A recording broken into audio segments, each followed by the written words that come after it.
Isn't that wild? Yeah. And all I those don't even know roses. what that is. I mean, I guess it's some type of pad. Oh, a ferny pad. Yeah. It's when it's like when you do moves in furniture. It's like the big big blankets. Gotcha. The really thick blankets. Gotcha. Okay, They put them interesting. at the bottom of the fountain in The Bachelor. All those flowers are fake too. Well, that I can believe. I know, but when you see it for the first time, you're like, oh, it's weird. I remember being there for the first time as a PA. It was really weird. Does it look really fake in person? Yes. Okay. They're beautiful, like silk flowers, but it's fake. Yeah. Yeah. It's all an illusion. Just like The Bachelor. Literally the fucking show. The set is the people. I had the best time, though, working on that show. I mean, some horror stories, too, but whatever. It's early 2000s. Well, I remember that's when I was living with you. Yeah. I just always remember, because I didn't really watch the show, but I guess I started watching it when you were on, and I was like, for sure, I can tell you, I was like, I don't know who it is, but I can for sure tell you who it's not. You're like, tell me what you think. And then I told you, and you're like, no, you're wrong. And I was like, wow. And I forgot her. Catherine, is that her name? Yeah. Okay. And look, they're still together today. So Sean Lowe. So yeah. By the way, The Bachelor was just on an episode of The Dark Side of the 2000s. What? Yeah. I mean, I can believe it, but it's what the is show this? on Vice that every episode they cover, a certain genre of the 2000s. So it could be like subject or topic. So it could be, media in the 2000s or this in the 2000s or one episode was John and Kate Plus8. And they just did an episode over The Bachelor, The Dark Side of the 2000s. And a colleague, producer, friend of mine, who I met actually working on Top Chef Duels. I think it was Top Chef Duels. Whatever. My point being is that he had worked on The Bachelor during the time, I think, that the producers who created Unreal worked on it. So when he and I were swapping stories, mine was just a different generation of the show, even though it was still about 10 years in. Yeah. Or 9 years in. His version and his, the anecdotes that he had were similar to mine, but they were way wilder. And it's just, he was a part of the episode. All that to say. He was a part of the episode because The Bachelor was the Wild West back in the day. Yeah. Like it was back, I would liken it to the way that people compare the 80s to what movie making was. Like there was a line for drugs, there was a line, and when I say line, I mean a line item in the budget. Like there was a line for da-da-da, there's a line for hookers, there's a line for this. That the days that he worked on it, which is also funny because it's now the subject of an episode called The Dark Side of the 2000s, is about his time. And how fucked it is. By the way, I don't want to laugh at that, but I think it's kind of funny. mean, he lived it. He knows. Exactly. He knows.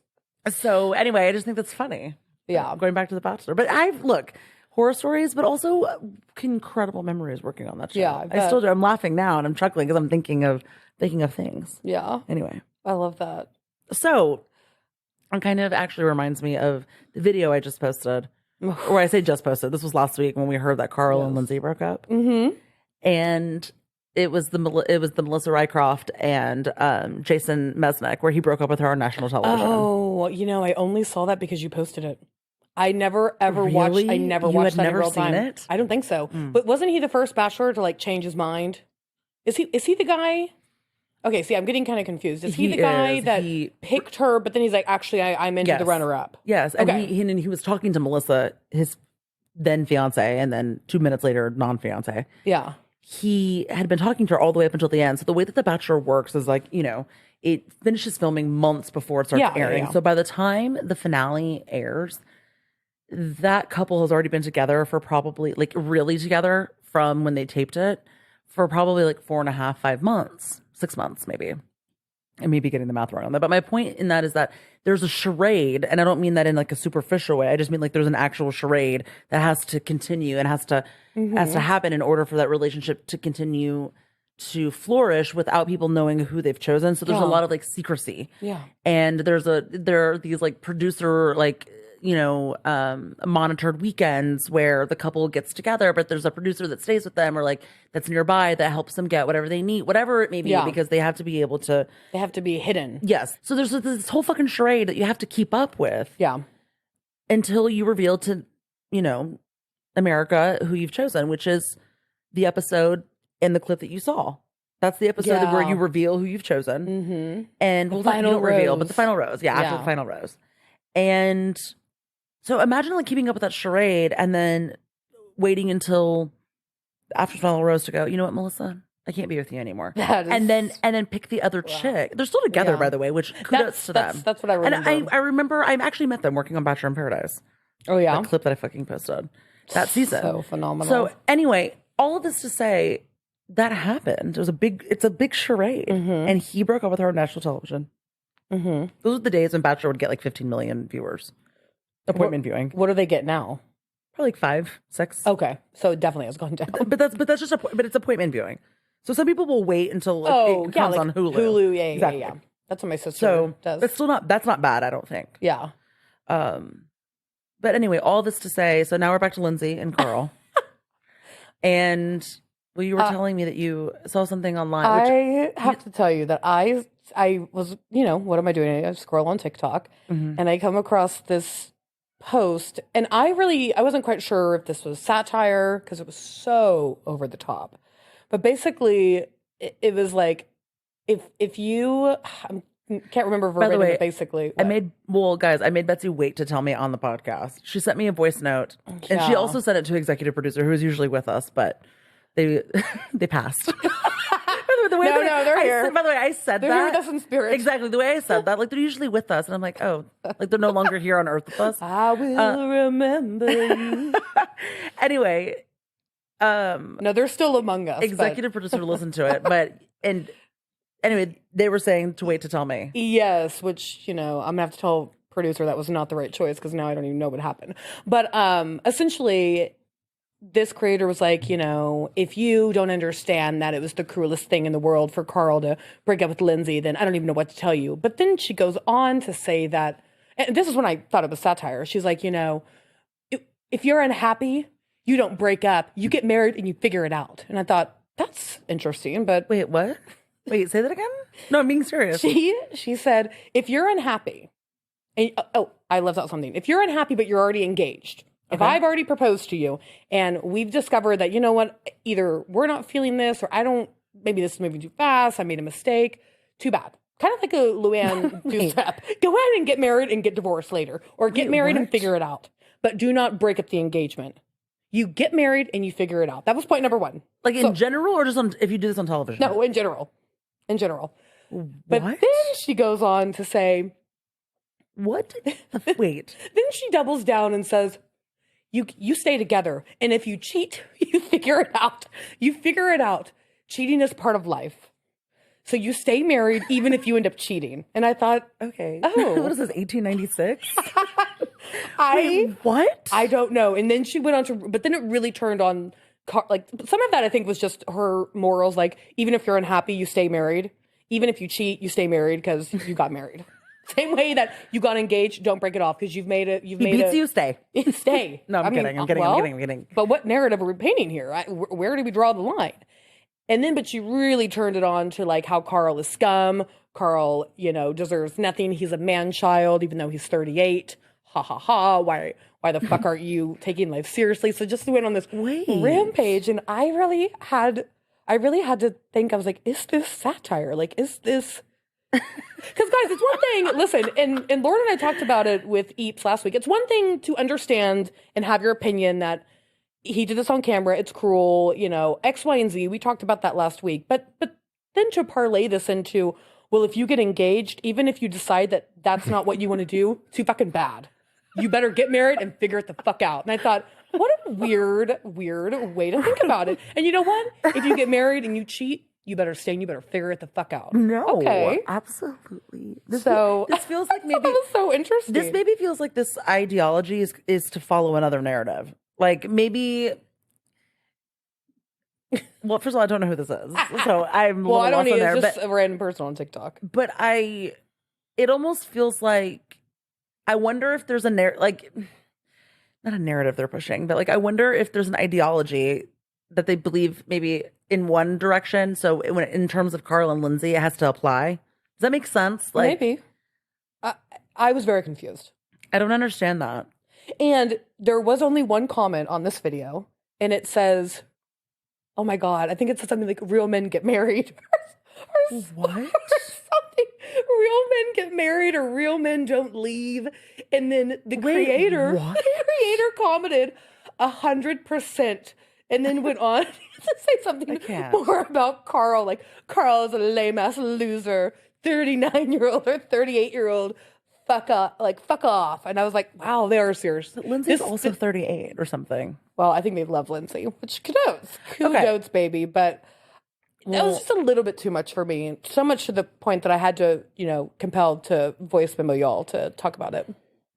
Well, I'm glad that we're talking about this because I think that this is what's leapfrogging me and propelling me into a broader conversation about what is and what isn't real and how viewers are perceiving, because I think the stuff with Summer House and what's going on with Carl and Lindsay has it's got my head spinning just a little bit, only in the sense that as a producer, and I'm actually going to be leaning a lot on Betsy on this episode because I need to know from a viewer standpoint.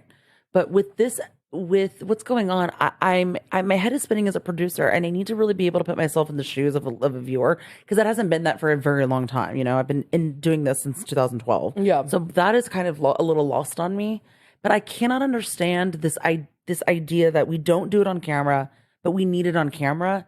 And if it wasn't on camera, they need to be, because I've even said this, maybe people need to be friends of, or maybe people need to earn back their position because we're not being authentic on camera as much as we should be.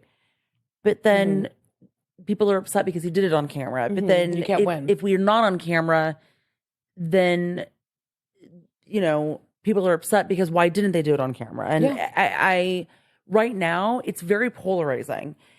I've got Scandival, I've got Erica Jane, I've got all of these things that I can reference to having, seeing this type of rhetoric out there, or seeing where there's a divide, or, in one instance. And I know that not everything is created equal. So I'm not saying that because you feel a certain type of way about one circumstance on one show, that should and absolutely apply to another show.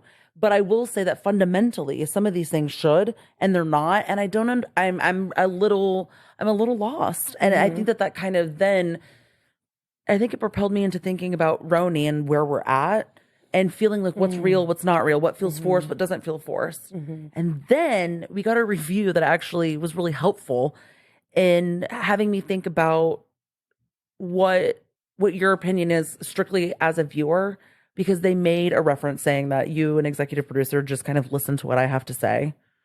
And y'all just kind of agree with me. That to me is what it was implying. And by the way, I'm not upset or anything like that. I actually found it interesting because I went, wait, I do not, well, I'm not going to stand on a soapbox. I think it's funny, but I don't want it to come off like I'm actually trying to defend it. But in all seriousness, they really do have their own opinion about certain things. And we do agree sometimes. But I also... We're pretty aligned. We are. In general. Just in general. Just wait till Beverly Hills. Then you'll see lots of different sides of us. We will be absolutely divisive on that show.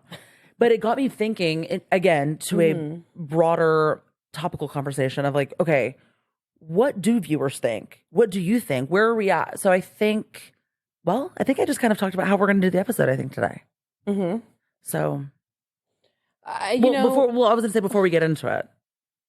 I feel like, I don't know. I'm a unique viewer because I've known you for a very, very long time. So I think I also watch these shows without working on them, still having kind of a peek behind the curtains. But I think it's one of those situations, you're damned if you do, you're damned if you don't. And I've always kind of lived in the narrative where I can understand morally maybe why we don't want to see something, but at the same time, don't we want to see it? It's the same thing with how people were outraged when they found out that Sandoval was coming back, which we all kind of knew, well, of course that's going to happen. Oh my God. And then we're outraged because not only did Sandoval come back, but they're filming with him. Well, right.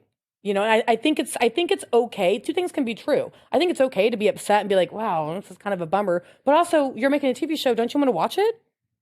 And the same thing can be said. I said this last week about Carl and Lindsay. I don't want to see somebody suffer.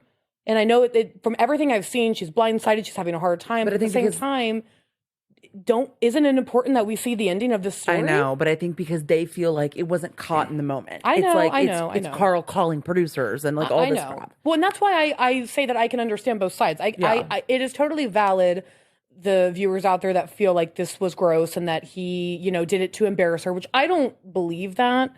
I don't believe he did this to embarrass her and make her look like a fool. I can't get behind that narrative, but I understand the idea that it didn't happen just naturally when cameras were up. I don't think we'll know the full story until we really see the season and like see if, if we can see them really be disconnected. Sure. Because typically you're disconnected before someone pulls the plug, metaphorically speaking. But I'm of the standpoint that I can understand why people would be disappointed in that. But at the same time, I personally would like to see it, and I'll speak for myself. Yeah. So I just want to know what the litmus is. I need to know what the benchmark is for well, listeners, tell me, DM me. Yeah. I'm dying to know what the benchmark is for certain people and like what that looks like. Because well, it also got me thinking because I saw the cold open to Salt Lake City, which premieres tonight. I did too. Oh my God. Okay. God. You watched it, so you saw the camera was down, and then they pick back up, and they're going into okay. This is actually a perfect thing because this is going to segue. A producer in this moment, in this cold open, just kind of walks into Heather's room. Heather does not allow this producer, and they just go in. So I was like, great. What are the listeners or what are the viewers going to think of that? Are they going to be uncomfortable? Where are we at? What's the benchmark? So this is a broader topic, but real quick, before we get into New York, because I need to talk about that, and we can finish up Carl and Lindsay. I mean, I think. What did you think about SLC? I think we're good with Carl Great, and Lindsay. love that. We can wrap that up. Well, how did you feel about SLC cold open? Did you feel like it was a lot of nothing? Oh, tons and tons of nothing. Is that leading? Am I being Bethany right now? Am I leading you? Tons of nothing. But huge shout out to whoever put this trailer together because the music was sensational. There were moments when Did you see the handoffs? Where like you see one housewife walking and then the other one would come up? That I was like, ooh, I got chills even though nothing was happening. And they made them all say like those goofy dumbass quotes. And I was like, oh, this from is the Bible. So... They're biblical. I understand. I didn't know every single one of them was biblical. I knew a few of them were. So, Jesus take the wheel. But so goofy. And Psalms, if you will. Oh, yeah, Psalms. But a whole lot of nothing.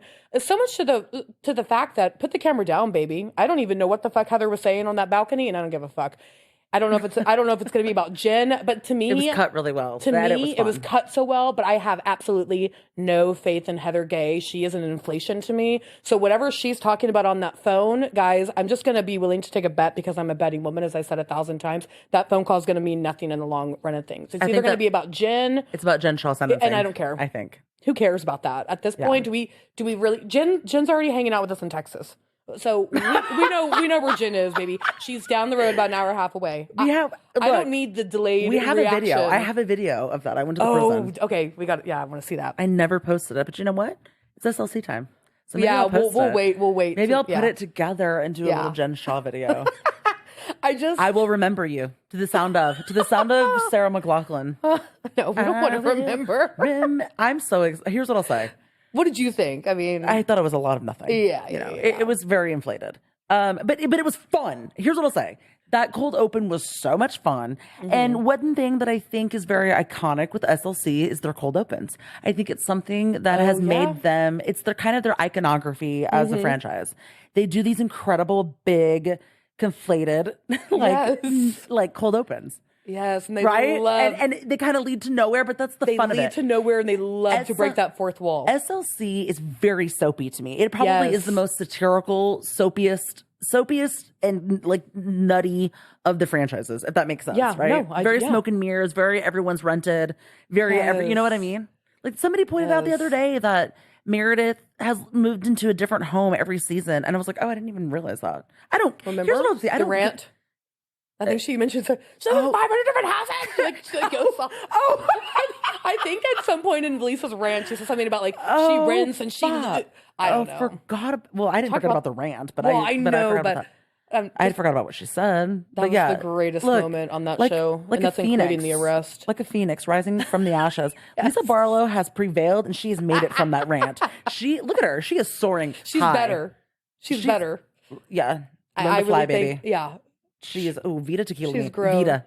And I love that Meredith Marks thought that was going to be the end of her, and it just propelled her. It will never be. It will fucking, you know why? Because authenticity. Yes. You notice how she's the only housewife we're talking about in a real way, other than Jen Shaw being in prison?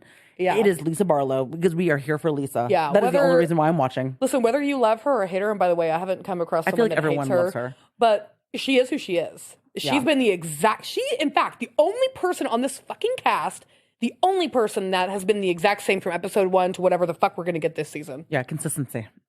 Consistency. And so it anyway, matters. So we love you. Did it get me ready? Yes. Because I'm ready to see this. Here's what I'll say. I'm not excited because whatever we watched last season, which by the way felt like it was just yesterday. Does it feel like? Yeah. I feel like we just wrapped that horrid Black Eye story. I know, but at the same time, it feels like it's been like 5 years. We wrapped it in February. This turnaround is very short, by the way. This is a very short turnaround, I feel like. Anyway, all that to say, I was not excited. I'm very disappointed from the last season. Yeah. Whatever that was. But I will say I came out the other side. Okay. I had a break and I really thought about it from a 30,000 foot view. And I said, you know what? It's a mockumentary. That's why I'm thinking about it. I'm excited to see it without Jen Shaw. That's what I'm excited for. Fair. So I'm like, you know what? Let me give it a shot. Totally Let me give it a chance. Let me give it a shot with Bethany. Big shot. Big time. Oh God. Big time shot. You better not miss. I know, but we're going to talk about RHONY, guys, and yes. I have some feelings about it, but I really want to know. Yeah. Well, let's just get into it. Yeah, let's do it.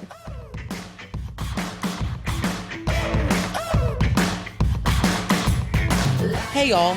Welcome to Reality Bites, the podcast where we'll deep dive into this week's buzziest reality TV and pop culture happenings. I'm Betsy, and while I may be 9 to 5 by day, I'm a reality connoisseur by night. And I'm JJ, a reality TV producer by trade, but my favorite pastime is dishing unfiltered dirt and behind-the-scenes scoop. We'll tackle the biggest and best water cooler moments of the week through an insider lens you won't find anywhere else. Buckle up, buttercups. Please don't tell me it's about Tom. It's about Tom. This is Reality Bites.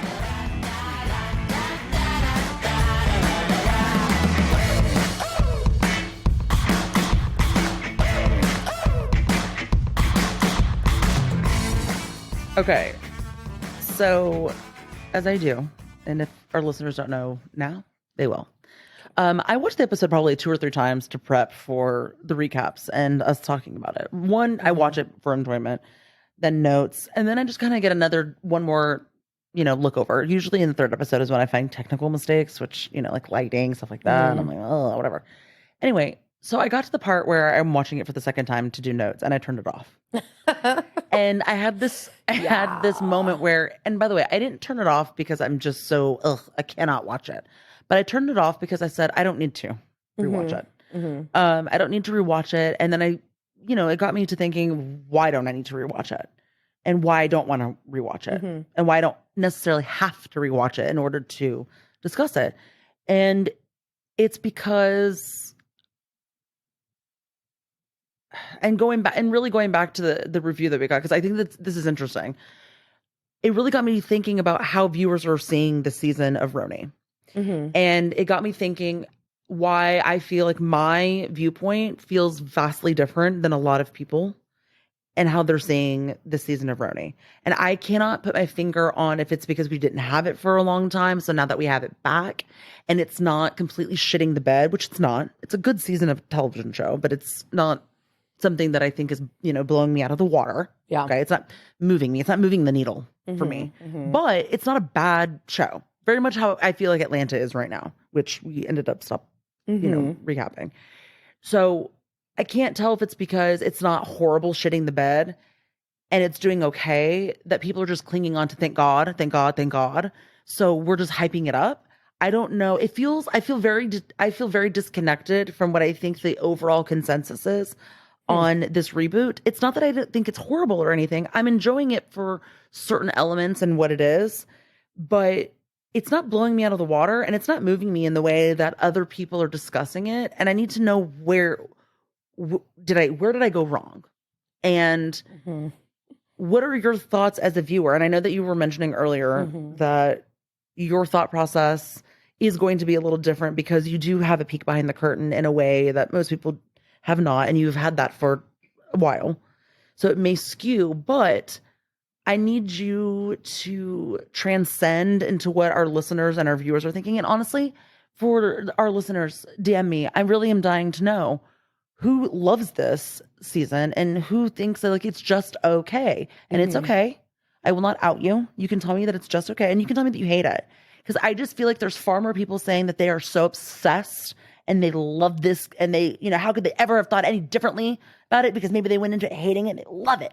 And the type of energy that I'm seeing is very amiss for me, and it's not tracking, and I need to know why. And I think that because my POV as a producer is, I'm too far gone. I cannot, that is one thing I think I'm having a hard time being able to pull back from and compartmentalize and see it from a viewer's perspective. So I'm leaning on you. Well, it's challenging for me because my algorithm, I just am not getting that same information. So like, I really have no idea what people are saying. And I'm saying that because I feel like I could be convinced, I could be swayed a certain way. I disagree with you a little bit. I think it's terrible.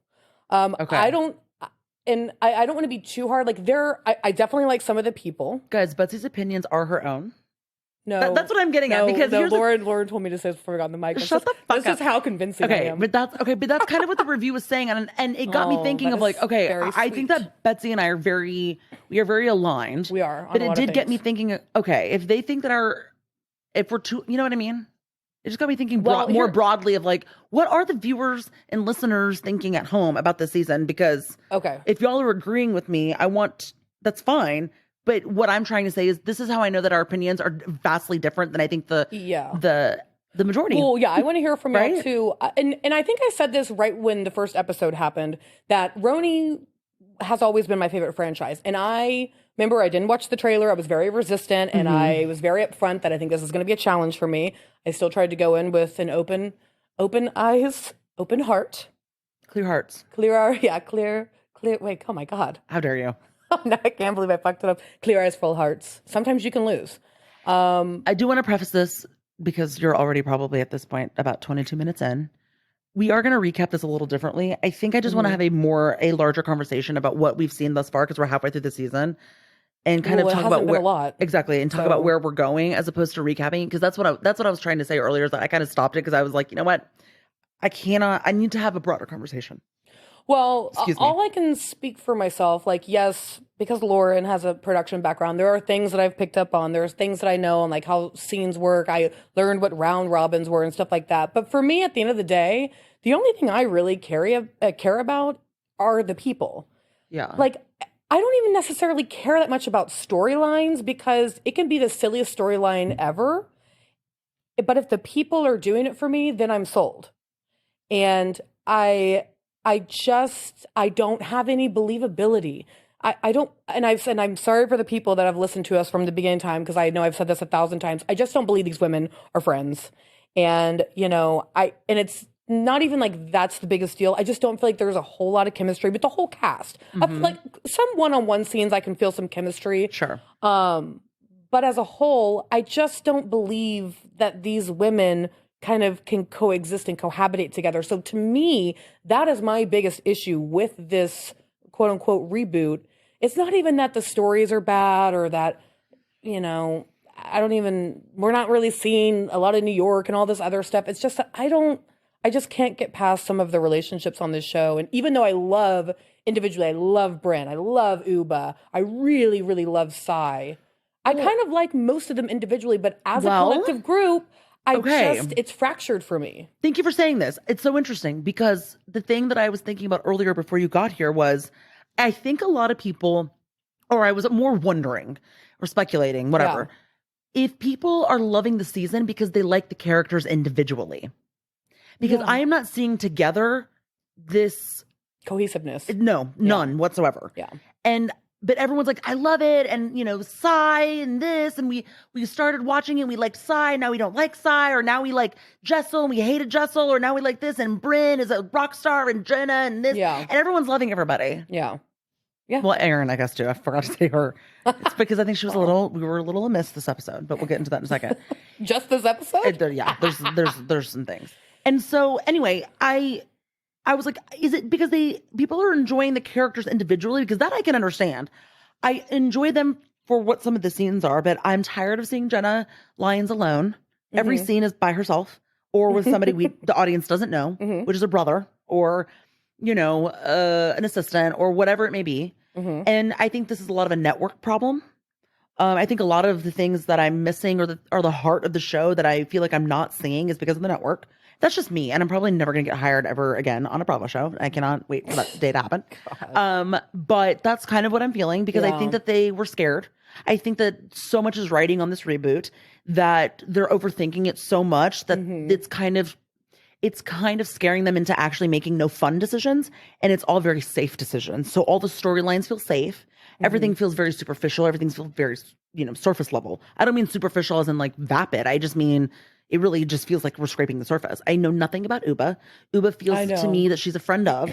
And then I realized, the best one. Well, then I realized I think she was intended to be a friend of, but when the other cast member left, interesting, they bumped her up, which makes sense why we're missing personal scenes. Okay. It just feels like it chop shop.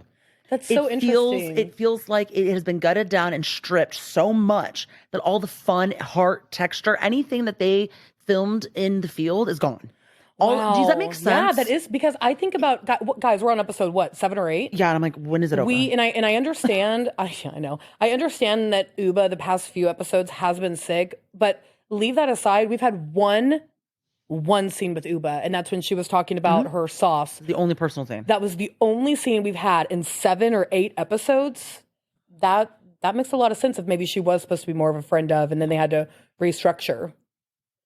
I just don't. I don't know. I just feels like, what have we done? Yeah, and I don't like I said. I know I was like, it's terrible, because sometimes I just get very impassioned. But like, it's not horrifying. But I know that it's a new show and you have to give it grace. There's no heart. The bottom line is, it's not any fun. I'm not having any fun. Now, listen, I've laughed a few times. I actually laughed at Jessel again this episode. I had a fun time with her. She's fun. And I always love Bryn and Uba, like they bring comedy, but it just seems very stiff. Yes. And it's very like, we're going to this all cast event. There has to be one altercation, one conflict. You know what I mean? Yeah. Yes. We gotta put the coin in the machine to keep it kind of moving. Correct. Yeah. And it makes me sad because here's the thing. I'm not enjoying it. I am enjoying the characters for what they are, but I'm enjoying it as much as I'm enjoying Atlanta. And it's not to say just because we stopped recapping, we didn't. Well, I can't speak for Betsy. I am keeping up. I have not watched the reunion, but it just isn't giving me life. Yeah, it feels a little dead in the eyes, and that's a little bit how RHONY feels right now, and that's okay. Yeah, I think next season's going to be a shit ton better. Yeah, I'm not enjoying it. I'm enjoying the characters. I do want to see more from them, but we hardly have any personal scenes with anyone. No, we don't. And the personal scenes that we do have are very superficial. They're Montessori cheese plates. And what are we getting with Aaron and Abe? Okay, we got a dinner, we got a new wedding ring, but what did we learn from their relationship outside of that they got married really young and they didn't do vows? We're missing, you know what I mean? Yeah, I know. We're just scratching the surface. We're not going beyond. We don't have A, B, and C stories that we're following. We only have like an A story, one, and and right now it's Jenna. Yeah, but that's the one that's giving us the least. But that's my point, and that's like the A story. Yeah. There is no B story. Maybe the B story is that Pavitt's going to be in Vietnam at the same time, but we have we don't have any payoff with that because we don't have Jessel telling anybody that wants to go to Vietnam yet. We're going to get that in the next episode, but it just feels very like, okay. Well, it reminded me, and guys, we will kind of be all over the place, but it reminded me of the scene with Jenna and her brother. Like, Jenna talks more in depth and more, she really opens up more about the genetic disorder, which I appreciate because I know that's such a sensitive subject for her and it's a big part of her life. And she's kind of parlaying that into, she's feeling kind of insecure about going on this girls trip and all that stuff. Sure. So I don't want to harp on that too much, but we get nothing new with Jenna. We've already known about the genetic disorder. Yes. We already know that she's never been on a girls trip because we had to hear about that in the Hamptons.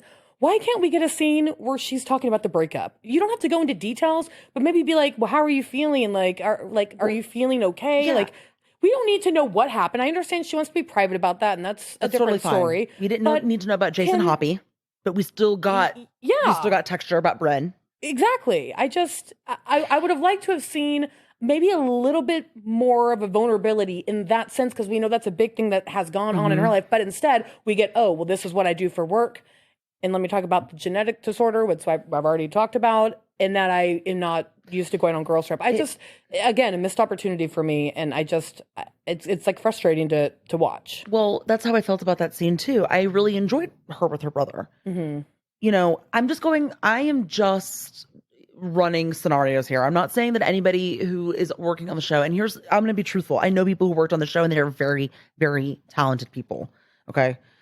And it's a miss for me. And I know that these people are so talented that it feels like I know how the sausage is made and I get it. So I know that this is less them than it is what I feel like the network was just holding on so much. They were white knuckling that this reboot do so well that it feels like they stripped it down. So I want to preface, I don't know, I feel kind of bad. So I want to preface saying that, but I also, that scene, it left nothing for me because it was a missed opportunity to, one, why not have, and I'm just going to say this, sometimes we produce these run-in moments that are not natural, but they would be in real life. So we will create a moment where maybe somebody casually who's out shopping for Christmas runs into Jenna and her brother, or maybe Jenna knows that Sai is going to be, near. Yeah. So she says, hey, why don't you come meet us up? So that gives us an opportunity to see Jenna not only with her brother, but then we get a little bit with maybe another cast member, the brother and Jenna.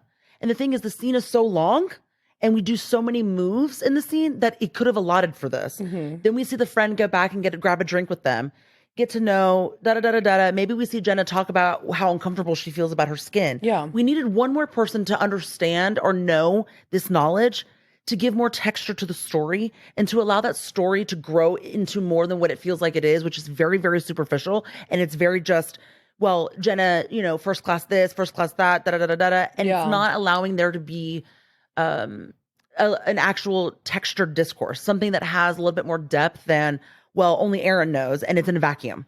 I needed one more person to know that, and it would have been nice to see Jenna vulnerable. And I don't mean vulnerable in, oh my God, there has to be something where she's raw. I just mean with her brother, that's vulnerable.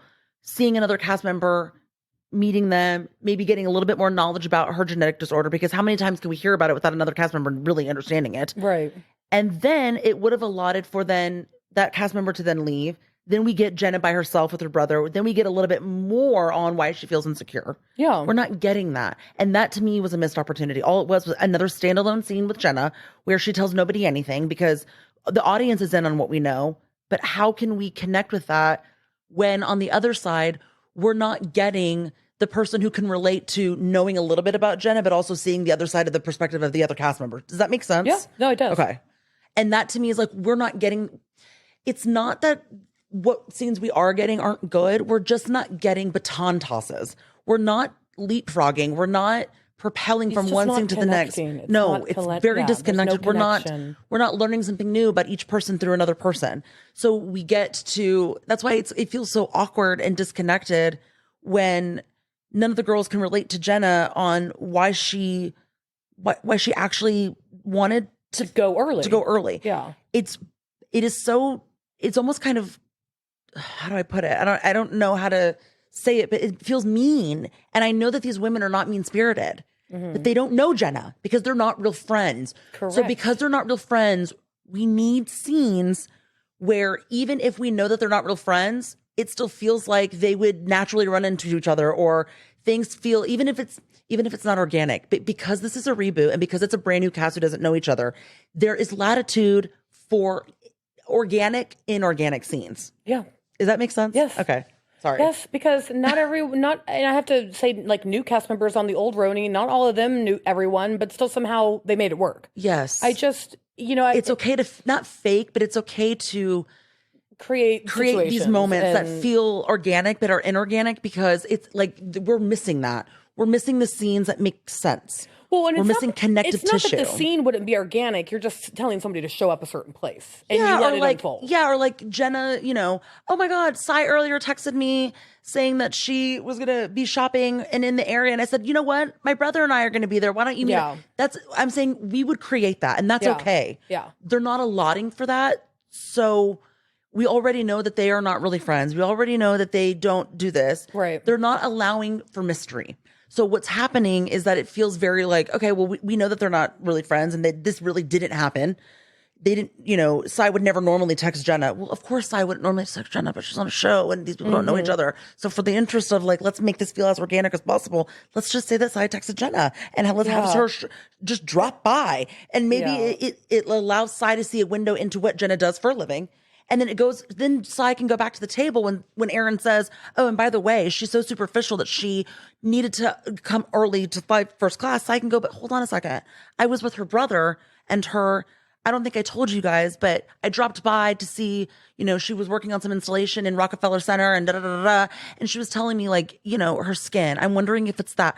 Like we're not allowing for speculation. We're not allowing the audience in on what we know is true and what it could possibly be to them. Yeah, guys, there's no different point of views because nobody has a point of view because nobody knows what's going on. Exactly. It feels very like... It's hard to have an opinion when you don't know all the information. Yes. So and the audience is in on it, but we know the information. We know the information, but it's like, I need an opinion of somebody else who's also in on that. So I can have something to go, well, at least Sai can see, or like, Sai, you were there. Come on. And this is all scenario based, obviously, but like why we're missing that. Yeah, we are. So it's just like, we're showing up, we're in Anguilla.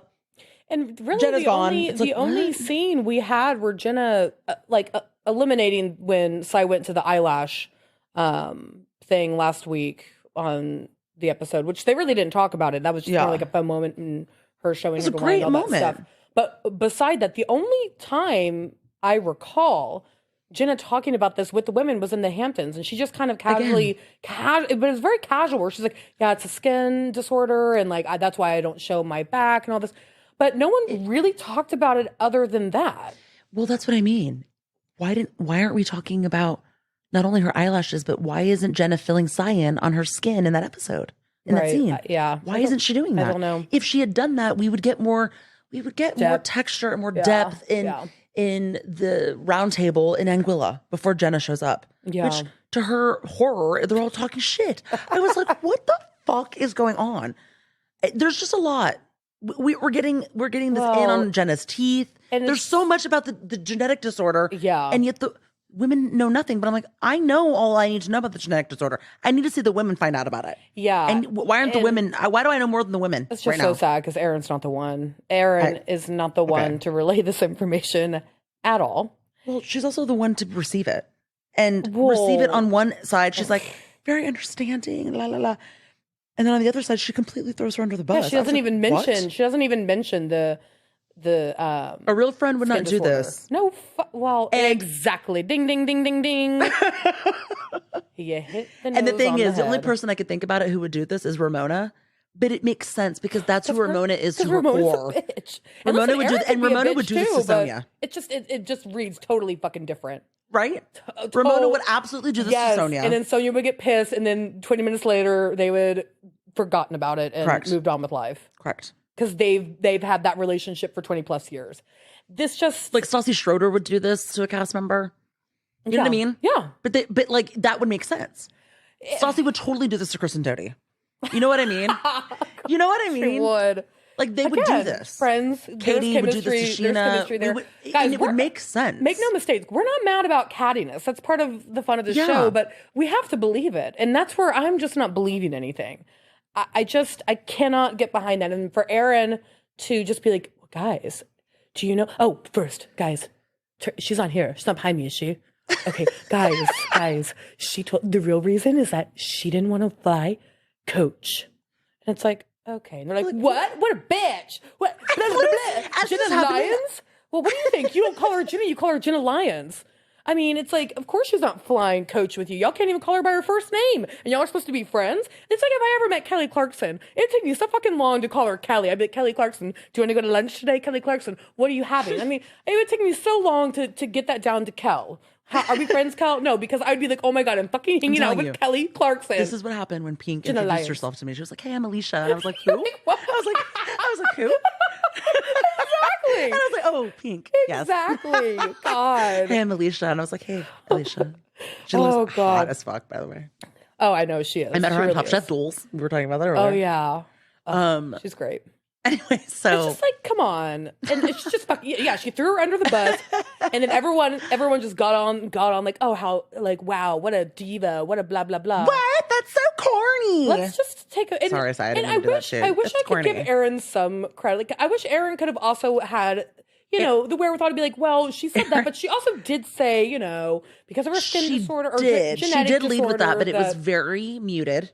Oh, see, I didn't even remember it. She did. Guys, I watched the episode once. That was enough for me. She did say that. She did. She was like, she did say her skin disorder, but then she said the real reason. The real reason of RHONY phoniness. She wanted to fly first class. What?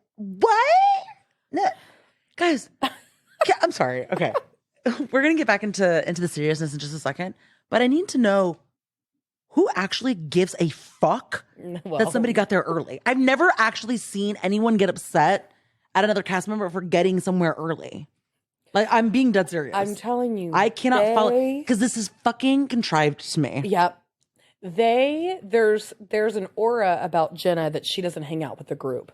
So here's another time, not only did she leave early from the Hamptons to go to bed, but now she's going to go 2 days early on the vacation. 2 days that we don't get to be with her. It's just like this idea that, like, she's never with the group, but I don't think that they care in a real way, but they're supposed to care. I want to know if there's people in their heads also pumping this up, because it lives to me in a land of, we are sending Jenna Lyons to the slaughterhouse as a network. God. Because we don't know if she's really going to return, so we're kind of just leaving her hanging out to dry. But at the same time, we're showing her in a very loving way that still makes her very likable, which I don't mean to say showing as in we're faking it. I mean, we're still showing her the way that she is, but we're also showing her in this like villainess role that doesn't make it's not tracking. It's kind of Beverly Hills, where they pick one cast member, they're like, we're going to feed her to the wolves. Correct. And they always get it wrong. And I'm like, and the network does have a hand in the narrative. Yeah. We talked about that in our showrunners episode. We're like, okay, hold on a second. We need to just be very clear here. The network has very heavy handed in where these narratives go. And I don't mean fake narratives. I mean what stories we are choosing to follow it more in depth and whatnot. But anyway, I digress. It just feels like this stayed in post too long. This feels like it stayed in the edit too long. It feels, honestly, and guys, just go with me here. I do this thing where I feel like I'm a sommelier, where I just kind of like a very like stream of consciousness will be like, it feels very like, it tastes like a dirty cigarettes, or like it tastes like, melted shoe, whatever the fuck. That's what sommeliers do. If there's a sommelier listening, I'm probably saying it wrong too, and somebody will get me on that one. But my point being is, I'm very like that. With it, just feels very like it stayed in post too long. Yeah. It feels as though were following certain stories in the field, but the network wanted to go in a different direction, so they're repurposing a lot of things. Yeah, a lot of scenes feel very evergreen. They could live anywhere. Light, very light. Yes, it feels very. We didn't want to take too many risks because we were afraid of what the audience was going to say. And here's what I'm going to say about you listeners and viewers out there and content creators who are listening. You have a very, very heavy hand in what Bravo thinks. As much as you may not think that you do, you have a heavier hand than I think you guys realize. I know that you guys know that, but it's heavier than you realize. They just don't want to admit it. And I think that they're afraid of what people are going to think. So they're just giving you a very light, like you said, like a light version of this, whatever this reboot is. Yeah. Because they want us to get to know the characters. They want us to like the characters because they took a chance on the characters. I want to get to know the characters too. Yeah, and I don't know anything about them. We're going into I know nothing. 8 or 9. I know nothing about these characters. Guys, I've done first season shows. A lot of the shows I've done are first season shows, and they are fucking hard. They are really fucking hard, and we have to look at RHONY as a first season show. Yeah. And I think it's tough. It's and I feel like Bravo, because it's RHONY. Well, I think Bravo wants us to look at it like a first season show because they want us to give them the leeway, the latitude. But the reality is, they are not looking at it as a first season show. They are editing it in post like it's the continuation, and it feels very dry. It feels very like I'm parched. I need food. I'm one of those Burning Man people stuck in the fucking mud. I don't know where I'm going. Yeah. I'm wearing fucking trash bags for shoes right now. You know what I mean? I feel lost. I feel stuck. You know what I mean? Yeah. You feel like I feel lost. I feel stuck. I feel like I'm in a straitjacket. I feel excited. I just feel like a lot of different It's just things. one of those things that you watch it and like there's nothing there, and it's to the point where I'm like, wait, what happened? I'm confused on what I just saw because it's a lot of nothing. And I know that people actually I don't know because I don't. Let me retract that. I don't know where people are standing with this Jenna versus the women. Are they aligning with the women more, or are they aligning more with Jenna? Jenna, they think it's ridiculous. Okay. That's what I'm seeing a lot of. Okay. But Well, who knows? Because I have to lean on you for that kind of stuff. Well, I can't lean on social media because social media's POV is vastly different than, say, a Reddit. Oh my God. Well, I don't know anything about Reddit, so. Because I think that the content creator space, it's just different. Their POVs are very flashy. I'm trying to figure out a way to describe it. They're like, they'll be aligned with what we'll think, or sometimes they're not. and it's confusing to me. That's where I get that's where I get a lot of my inspiration. It feels very sensationalized. That's what I meant. I say flashy. I was trying to come up with a better sensationalized. Yeah. So it feels very, they agree with Jenna, but it's like, you know what I mean? Yeah. Well, I was just curious But because Reddit, who knows? If we think about the facts, should we care that I do not give an a fuck. independent woman decides with her own money that she can fly first class a couple days early? No. I think it's Now, ridiculous. Here's what I'm going to say in defense of the women is that Jenna doesn't open up at all. So I think if Jenna, and I'm looking at that pathetic text chain that I had to witness on this show where she's like, hey guys, I need a tan. I'm going to go down a couple days early. And they're like, wow, diva. And they, that's when I was like, oh, these people don't even know each other. They just got their phone numbers today. Probably that text chain was so sad and so frail. It wasn't friendly. It wasn't like BFFs. Because you, me, and executive producer, cold. The three of us were in It was so cold. The text chain, and it's so lively.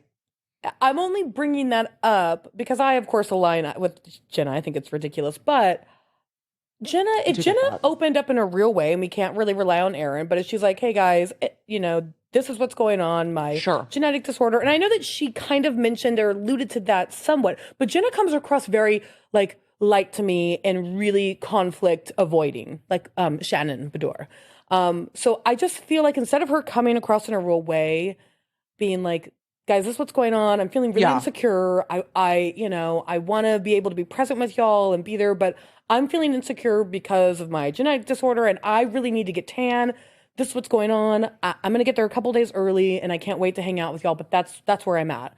I would hope that the women would be like, we got it. Even after finding out that maybe one of those reasons is she also wanted to fly first class. I would hope that even they would get it. That's what I'm saying. They're not mean-spirited. They would understand that. And they're not. And that's why I'm like, something's amiss. But and Sai said it multiple times. Bryn said it multiple times. They're like, we don't know anything about you. We don't know because you don't share anything.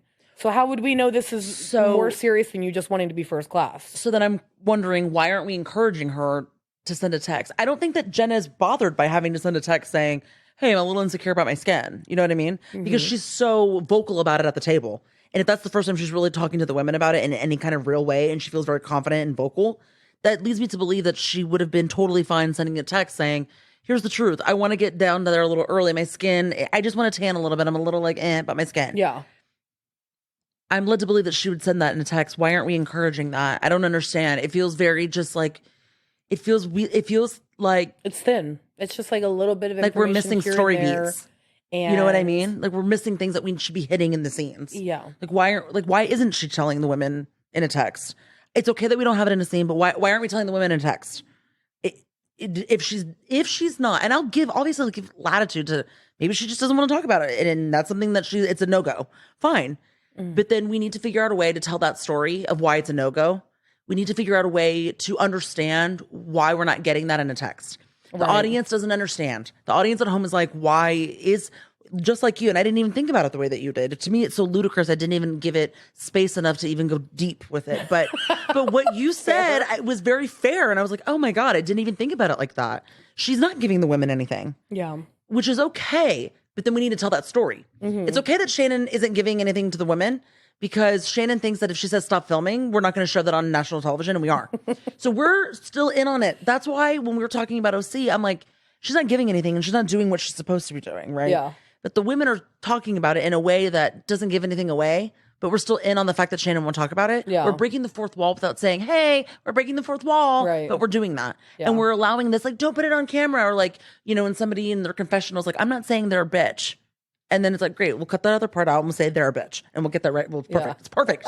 It's perfect. Thank you. You know, those moments are still happening. It's not happening here. No. So I'm led to believe, like, are we missing beats? Are we not hitting things? What's the network thinking? Where are we at? Because the characters are rich. I'm expecting to go into this knowing that they're not actually have been friends for so long. Yeah. That's okay. Those things, as a producer, I can't speak for viewers out there, but I can look over those things. I can look past those things. Where we're at in the evolution of reality television is so far beyond casually knowing each other, because we're so beyond season after season after season that the OC is very small. New York is big, but it's also very small. There's only so many people you can cast on a show. So I'm beyond the authenticity of they actually just know each other. If we can get it that way, that's wonderful. If we can't, I can look beyond that. I can have a little creation. I'm good with, like, okay, we're creating a little moment. That's fine. This feels like we're not even doing that. It feels why isn't it feels disconnected. They're just existing together. Yeah, they're just like coexisting. They're Like they're existing. they're like in these bubbles, but together. Well, and this isn't exactly the same type of scenario, but like I'm even thinking of RHONY when Carol and Heather, and really Aviva, but I'm going to say Carol and Heather. They did not know each other. Carol knew no one. I know, but this is my point. Carol and Heather come on that show, and I understand they were both new. They both came in at the same time, and whether you like them or dislike them, They connected. Doesn't mean anything. I to thought me. they had a great friendship. They had an authentic friendship. Like nothing felt fake about it. They just met and they liked each other. So I'm not even bothered, and I want to make it clear, I'm not bothered that these women haven't known each other for a long time. To me, There's just not a lot of chemistry. There's not. Now, I can feel some chemistry one-on-one, like Sai and Bran, I think, can have some good chemistry. Uba and Sai and Bran can have some chemistry. But as a whole group, there's not chemistry. There's just absolutely not. I don't think Aaron likes any of them. I don't think Aaron likes a single person on this show. Oh, wow. Really? You think she... I didn't think about it that way. You think about it a little differently, see, guys? No, I'm just teasing. I'm fucking around. No, but I'm just saying, I didn't think about it that way. And chemistry you can't force. You can't fake chemistry. Just like, because we don't think that she actually gives a fuck about Abe. By the way, no one's even talking about that. That was some big moment, and yet it just kind of disappears. What, we're supposed to really believe that they're kind of just sweeping it under the rug for the vacation? Yeah. And I hate to do a comparison hangover, but on Beverly Hills, we would not be doing that. We'd be talking about it in the private airport in Van Nuys. God, though. On RHONY, they'd be talking about it. And Sonia's fucking foyer while they're waiting in the cold by themselves. You can't come in. You know what I mean? Like, we would be, all that stuff would be real. This isn't real. Yeah. Aaron being upset with Bryn feels just very like, who cares? No, they don't. Does Bryn care? No, it's all very silly. And listen, I love silliness, but if they don't believe it, I sure as fuck don't believe it. That's why I'm also not having fun. How many ridiculous fights have we seen that are so stupid, but so funny? I mean, on New York or just in general? In general. So just across the all franchises. I just watched a season of SLC where Heather has a black eye and doesn't explain how she got it. It's absurd. But even that, I could like have some comedy relief. Yeah. Even though I know we bitched. I know.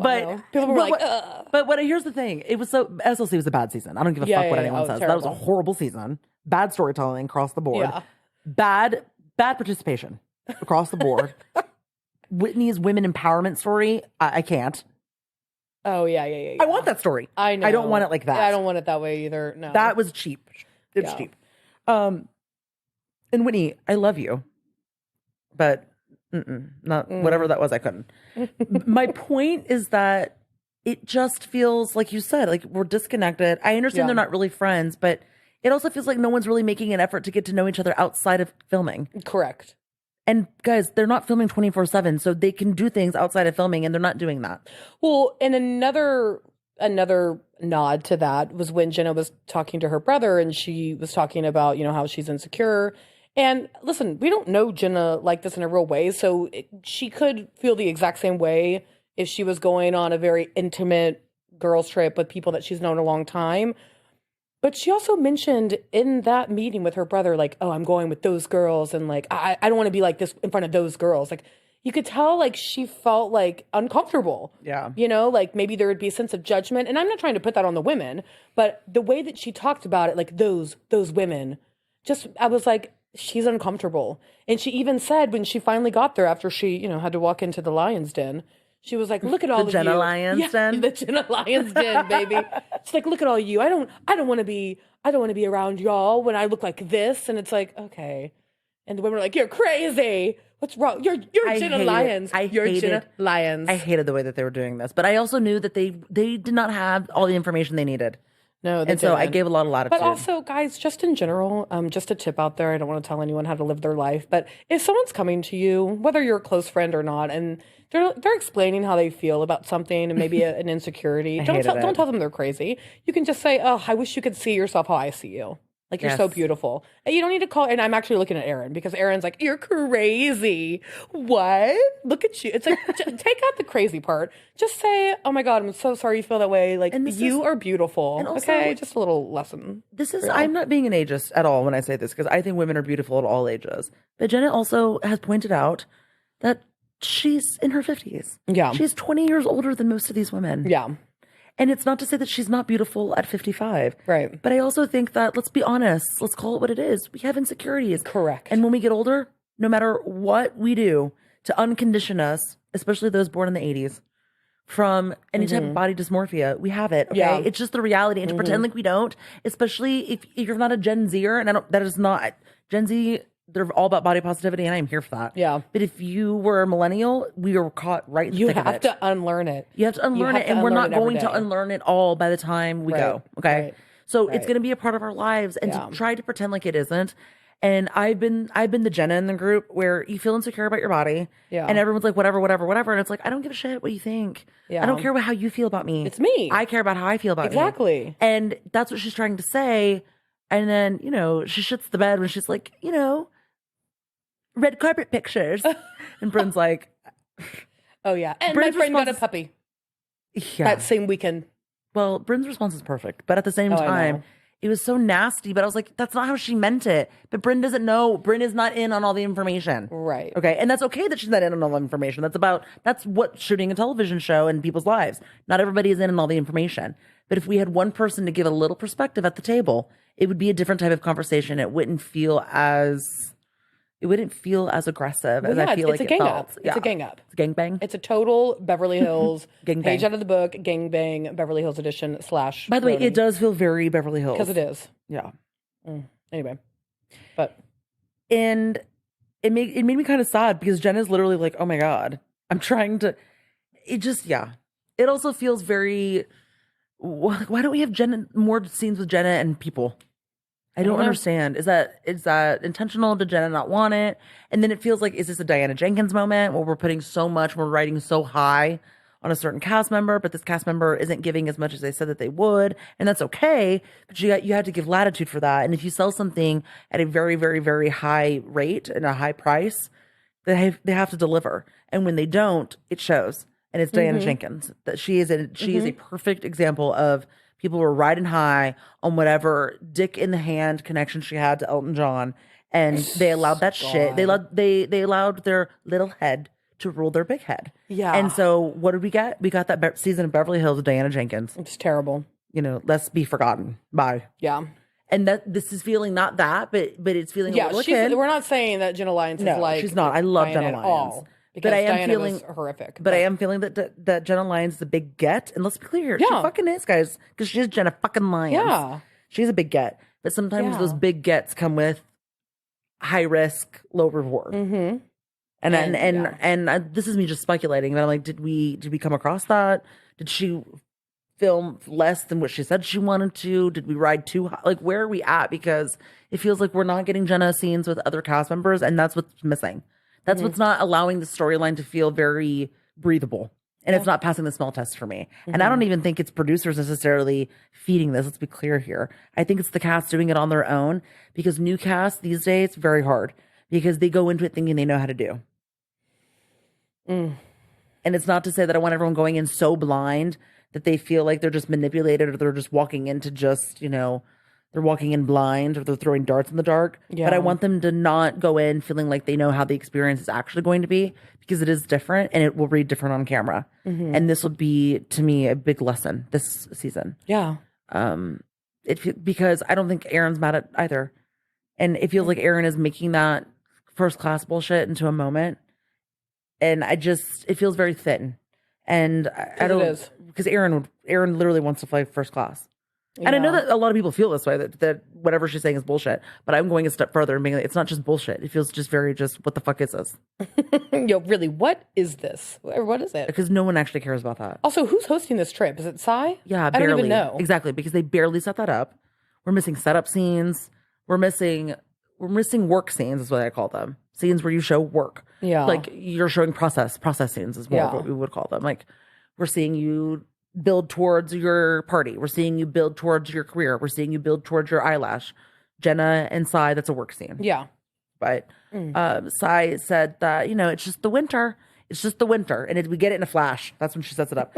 It's just the winter. and I need the sun. We need, the winter can make us crazy. And so we need sun. And the thing is that people in New York, they definitely travel to Anguilla during the Christmas holidays. Puerto Rico, Bahamas. Well, the Eastern Seaboard, if you will. Just keep it Eastern. Keep it in the family. Well, I did think that Sai did a good job with the food. Again, I don't care because no one set that up except for production. So here's the thing. I cannot make that in. Like, I can't. It looked just so good. It's wild to me. And the new butter banana, which I appreciated. Oh, I was laughing because these women eat like birds. But then there's Uba with the big plate. I'm like, of course the supermodel. I was like, of course the and the banana and the wellness shot and the damn, the plate looks good. I'm saying there is some comedy there, and I'm living for these women. But like you mentioned, I'm living for them really individually because collectively, it's not. It's a mess. Yeah, it's not fitting. And then they give Jenna the smallest room. They're punishing her because she's there early. I just don't understand. Oh, yeah, I thought that was silly too. But what I will say is, if Jessel and Uber are having to share a room, they should get the biggest room, which I think they got. So I had no issue with that. Oh, no. But yeah, I said this like the second or third episode when they were in the Hamptons. There's an energy about Jenna Lyons that she's like the popular girl that everyone kind of wants to be friends with. She's not like that. I understand that she's not giving that energy. It's all about what they perceive her to be. Yeah, of course. Right? It's not her coming and being like, give me this, give me that. I just think that they're like, wow, again, this is Jenna Lyons. There's not enough content to show the latter or the otherwise, but there's also not enough content to show that Jenna is actually this person. Well, there's just not enough there. But it's like, I think that goes towards like when she shows up early or she shows up late to something, it hurts their feelings more because all we want to do is hang out with you. No one would care if Jessel showed up 2 days early. I mean, I'm not trying to be rude, but like, you know what I mean? It's just, it feels a little different because I think they want to get to know the popular girl. Yes. And they want her to want to be friends with them. And when she does stuff like this, it feels like she's just kind of there. This feels very like shy person mentality. There are people who are very shy always get labeled the bitch or labeled like the asshole, but really they're just very shy. I didn't think about it like that. And she does seem very awkward. They do want to be friends with her so badly. Of course they do. Of course they do. I didn't think about it like that. But they actually just... Oh my God, it's that song I want you to want me. I didn't think about it how they way. view her. They actually just want to be, they really want to be They want her to think that they're cool, right? Because she is cool. Yeah, I would want Kelly Clarkson to think I'm cool. Of course she is. She's very quirky and kind of awkward. And they don't see her as being as quirky as we do because we get the window in because no one's doing personal scenes with her. Yeah. This is my problem. Yeah. They don't see what we're seeing. Right. And there should be at least one person who sees it. That's how you get the discourse. Yeah. There's got to be a couple of cast members who see defend her when she's not there. Because it's okay for people to feel this way about her. She won't be there. So we have to have someone defend her in group scenes when she's not there. And there's no one there to do that. Yeah. So this is, I think that this is a problem. Yeah. And I feel like we really worked it out. We worked it out. Were there any big moments? No, but I do want to talk about the Jessel scene with Pavitt. Okay. Because I think it's the perfect thing to end on. What the fuck? Yeah. Okay. There's a little comedy. What's going on? And by the way, Pavitt felt like he was fucking with her. Okay. But then she also felt like, wait, no, it's real. And I'm like, is he going? Are we getting closure on that? I need to know if we're getting any type of fallout from that in the next episode. I need to know if he's going to Vietnam. Yeah. Well, I think we will get closure on that scene. If anything, that'll be the only thing that we do get closure on from all the storylines that we've seen. Okay. Does Pavitt go? I need to know though. But I really am enjoying Jessel now. I honestly, this was a great scene for Jessel, because I literally said out loud, Jessel's making me laugh. I mean, listen, I'm coming around to the Jess train. Okay. She was a little. Guys, she was exactly the way that the women perceive her in their first impressions. I feel like that translated to me.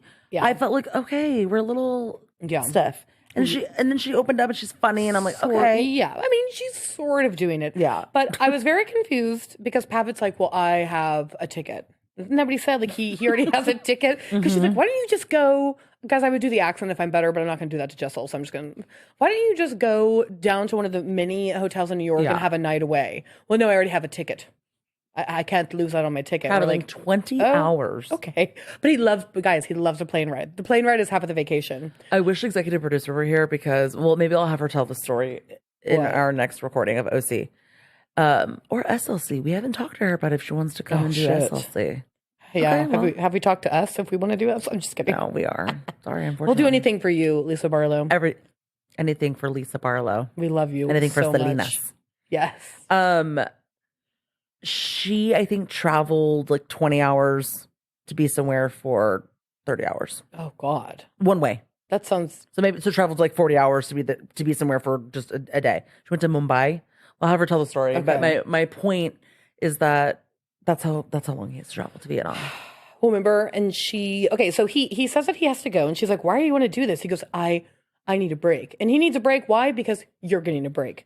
You're getting a break. You're going on vacation. And Jessel goes, well, I'm going on vacation with my friends. And this just irritates me because, like, obviously he knows what the deal is. Of course. He knows that she's going because she's being filmed and she's getting paid. Okay, so this is actually part of the job description, even though we don't want to think about it that way. Yeah. So the fact that he's trying to call her out, like, on TV like that really irritated me because he knows what's going on. And then what else did he say that really pissed me off? Maybe that was the main thing. I was like, shut the fuck up. Oh, no, this was the other thing. Did it feel contrived? Yes. Okay. And when you said that, I thought, they got to a fight off camera, and he was like, I'm going to fucking get her on camera, make her look like an asshole. I've had couples who do that before. He seemed vindictive, and it came from this. When she's like, well, what are we going to do with the kids? I'm working, and my mom is going to be gone. Well, I don't know. Figure it out. That's when I was like, so they had a fight. Something happened off camera because fuck you. That's what pissed me off. And he's like, I don't know. Figure it out. And I thought, ugh. And she's like, you know what? You're being ridiculous. Oh, so by the way, good call. And he I've just had couples seemed who have done irritated that. as fuck. And she kind of just seemed like, okay, well, I don't want to make a big deal. I'm kind of going with it, whatever. Exactly. And, That's actually a very good call. Wow. He fucking pissed me off. But You're the best part when she's like, I'm going to be with my friends. You're going to be with the sandwich. And I thought, you know what, Jessel? The banh mi. Love you. Banh mi is really good. I've never had that, but I do love sandwiches. Also, I don't know that I would go 20 hours to get a sandwich. You can go to San Francisco and get never say badass banh mi. Okay, well, anyway, I do love a sandwich. Anyway. San Francisco is really good food. That scene was wacko. It's really funny, though. Oh, that's funny. By the way, I saw people saying that Bryn's brother is hot. So I was very looking forward to seeing that scene. And then I saw her brother and I was like, oh. I don't even remember what he looked like. He's cute, but he's not. I wasn't thinking, look, beauty's in the eye of the beholder. Yeah. Well, she's beautiful. He's cute. I just was thinking. I honestly, I thought Jenna's brother was kind of hot. I mean, Gideon stayed with me more so than the brother. Gideon. That's who I'm really thinking of. But guys, Gideon kind of looks like Jenna's brother. Even in that scene when Bryn was hiking with her brother, we got more on that interaction with how they grew up and how she, can't let go of things and she has abandonment issues. We got so much in that scene. There's no connection. Versus There's Jenna no overlap. But I'm just saying, there's a little bit. Well, that is true. There's again nothing new we learned. Exactly, because there's no one else is in the scene to learn the new thing with them. Does that make sense? Like, there's not anybody to carry that torch. What I will say, a little bit of a difference for me, and maybe this is like just an issue I have with Jenna. Like, Bryn can have a standalone scene with a family member, and I can feel everything Bryn is saying, and I really, really believe it. Jenna can have a similar scene where we learn nothing new, and I just feel like Jenna's there to kind of do the job. And maybe it's a difference on how they communicate, but the producing is off on her a little bit. I am just like, okay, Jenna's showing up because she knows she has a scene to film, and maybe she is just kind of naturally awkward on camera. I just don't think. Are we leading Jenna in the right direction? It feels like. I'm going to say no. Yeah, I'm going to say no because it feels. I don't know how to say that without. I don't. I think it's both. I think it's in the field and it's in the network side. I think we're straddling. And maybe in here. the person too. A little bit less the person, but I think we put too many eggs in one basket. And I'm not saying Jenna's not performing. What I'm trying to say is that sometimes even a cast member celebrity can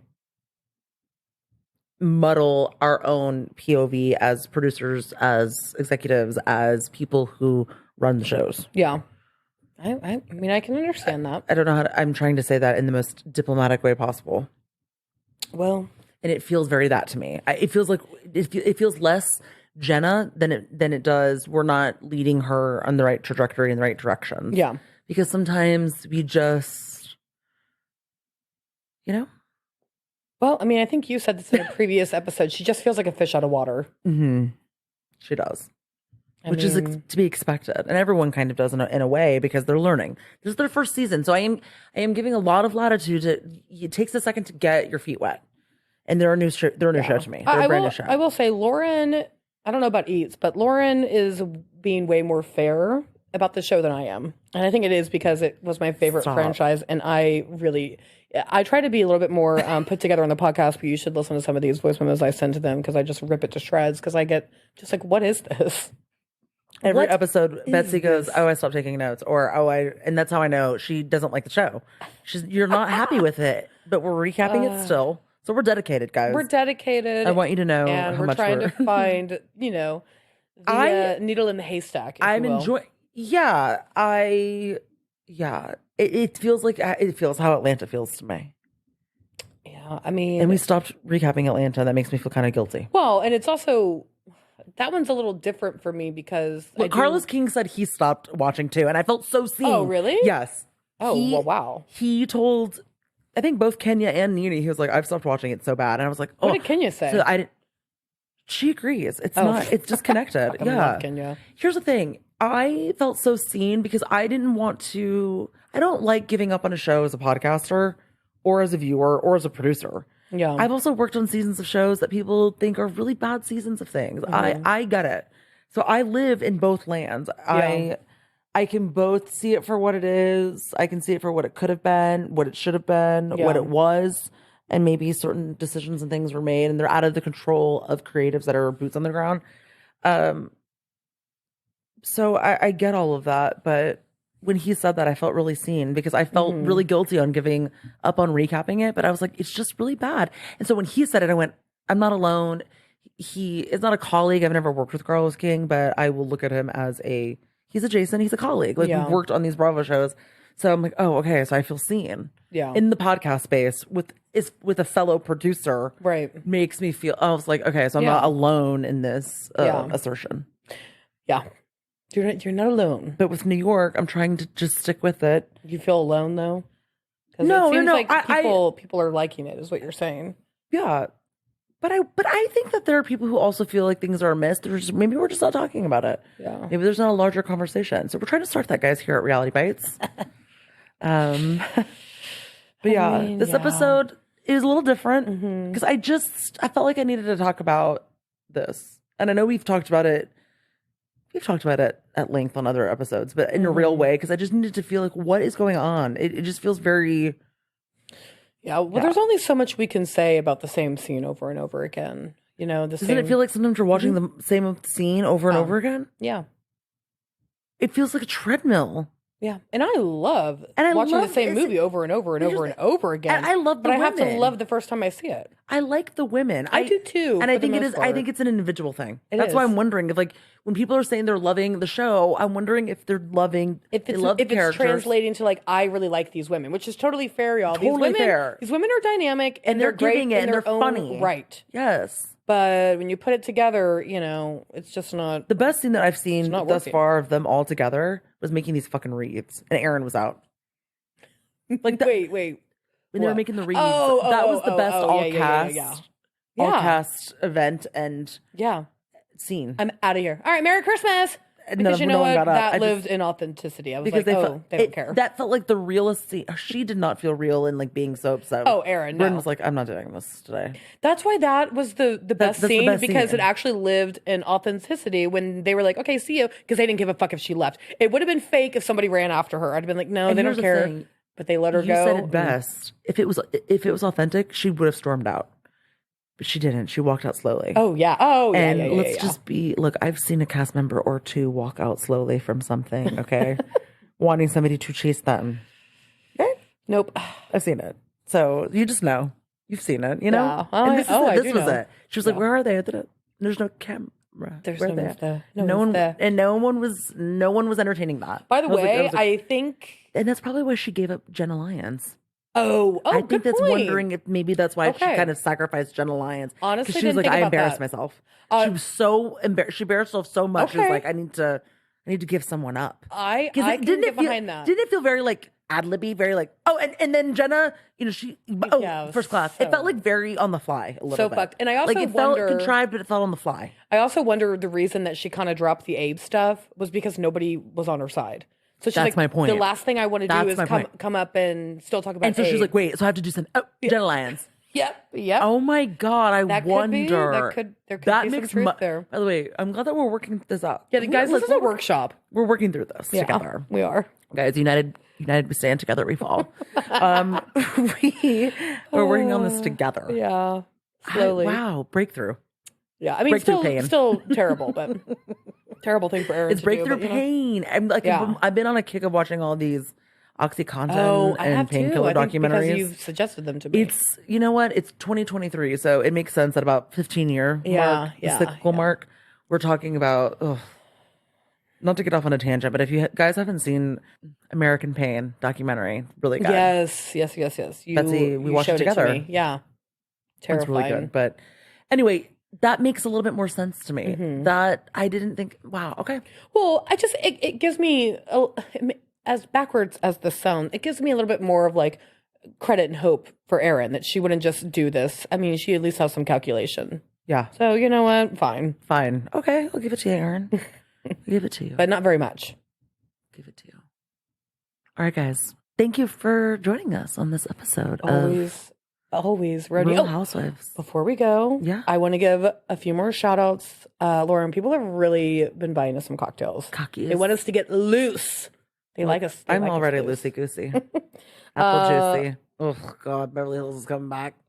Oh, we need it. November. Guys, it's coming back in November. If anyone can donate a bottle service, it doesn't have to be top shelf. It could be middle, bottom shelf, baby. But we need that for Beverly Hills. Is it Casamigos or do we buy Kathy Hilton's brand? No. Kathy Hilton's tequila? No. We Casamigos? No, we stick with Vita Denise. Tequila. Yes. Vita I want tequila. Vita, baby. All right. Okay. Can't wait. Anyway, I want to give it a shout out. K-Mac, Jen, Matilda, and Julie. Thank you so much, guys, for donating. We really, really appreciate it. We do appreciate it. It's part of my medicine in particular, and I need to be medicated. So thank you so much. Heavily medicated. That's the only way she can do the podcast. Yes. Same, true. By the way, very, herbal refreshments. I just think of Ty from Clueless, remember? Oh, yeah. Do you have any type of herbal refreshments? Oh, well, we got Coke. No shit, y'all got Coke? Well, yeah, this is America. God, that show was so great. God, all the entendres. I know. Wow. So good. Wow. Well, guys. All right, y'all. Thank you for joining us on this episode of Real Housewives of New York. Recap. We're in Anguilla now, guys. Mm-hmm. God knows how long. Far and wide. Thank you for joining us. And as always, please do not forget to like and subscribe wherever you listen to your podcast. Please scroll all the way down the bottom, rate, review. 1 star, 2 star, 3 star, 4 star, 5 star. All the stars. Leave us a review. Tell us what you think.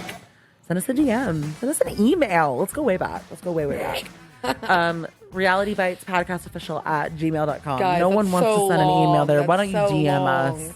Okay. Because when we once had a producer, remember those days? What? They came up with that email. Our producer back in the day. Oh my God. That horrible fucking email. We had to fire them because of that email. Let him go. Anyway, all right, guys. Thank you for joining us, and we'll be back with SLC. Ooh, God. Let's go. Okay. We love you, Lisa. Oh, love you, Lisa. Barlow.